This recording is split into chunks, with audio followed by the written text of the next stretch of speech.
کہتے ہیں ایک دن گاؤں کے کنویں پہ عجیب ماجرا ہوا۔ جو ڈول بھی کنویں میں ڈالا جاتا واپس نہ آتا، جبکہ رسی واپس آ جاتی۔ سارے لوگ خوفزدہ ہو گئے کہ اندر ضرور کوئی جن ہے جو یہ حرکت کرتا ہے۔ آخر اعلان کیا گیا کہ جو بندہ اس راز کا پتہ لگائے گا اس کو بہت بڑے انعام سے نوازا جائے گا۔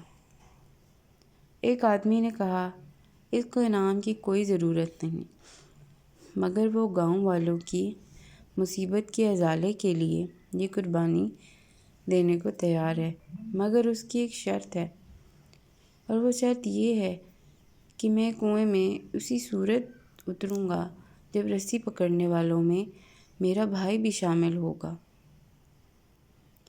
اس کے بھائی کو بلا لیا گیا اور رسی پکڑنے والوں نے رسی کو پکڑا اور ایک ڈول میں بٹھا کر اس بندے کو کنویں میں اتار دیا گیا۔ اس بندے نے دیکھا کہ کنویں میں ایک بندر بیٹھا ہوا ہے جو ڈول سے فوراً رسی کھول دیتا ہے۔ اس بندے نے اپنی جیب کو چیک کیا تو اس بندے کو گڑ مل گیا۔ اس نے وہ گڑ بندر کو دے دیا۔ بندر اس سے مانوس ہو گیا۔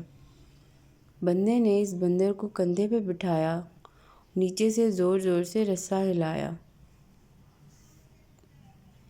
گاؤں والوں نے رسی کھینچنا شروع کی اور جوں ہی ڈول اندھیرے سے روشنی میں آیا، وہ لوگ بندر کو دیکھ کر خوفزدہ ہو گئے کہ یہ کوئی عفریت ہے جس نے اس بندے کو کھا لیا اور اب اوپر بھی چڑھ آیا ہے۔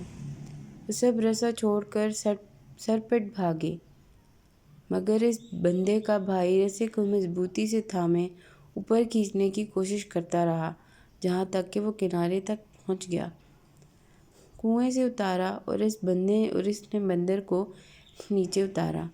لوگوں کو اس بندر کی کارستانی بتائی، پھر کہا کہ میں نے اسی لیے شرط رکھی تھی کہ میرے ساتھ کنویں میں کوئی انہونی ہو گئی تو تم سب بھاگ نکلو گے، جبکہ بھائی کو خون کی محبت روکے رکھے گی۔ یاد رکھیں، کوئی لاکھ اچھائی کرے مگر خونی رشتے آخر خونی رشتے ہوتے ہیں، ان کی قدر کیا کریں۔